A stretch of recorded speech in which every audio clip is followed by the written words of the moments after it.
মহানবী হযরত মুহাম্মদ সাল্লাল্লাহু আলাইহি সাল্লাম সুন্দরভাবে ওযুর পর এই দোয়া পাঠকারীর জন্য জান্নাতের সুসংবাদ দিয়েছেন। ওযু সমাপ্ত করার পর কালিমা শাহাদাত বলা মুস্তাহাব।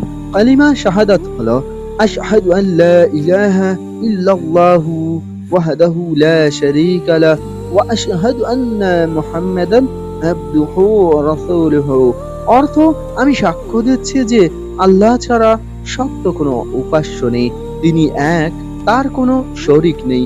আমি আরো সাক্ষ্য দিচ্ছি যে মুহাম্মদ সাল্লাল্লাহু আলাইহি সাল্লাম আল্লাহ তাআলার বান্দা ও রাসূল। ওযু শেষে পড়ার আরেকটি দোয়া রয়েছে। ওযু শেষে এই দোয়া পড়ার কথাও সহিহ হাদিসে এসেছে। দোয়াটি হলো আল্লাহুম্মা ইজআলনি মিনাত তাওয়াবিনা ওয়াজআলনি মিনাল মুতাত্তাহিরিন। অর্থ, হে আল্লাহ, আমাকে আপনি তওবাকারীদের অন্তর্ভুক্ত করুন, আমাকে পবিত্রতা অর্জনকারীদের অন্তর্ভুক্ত করুন।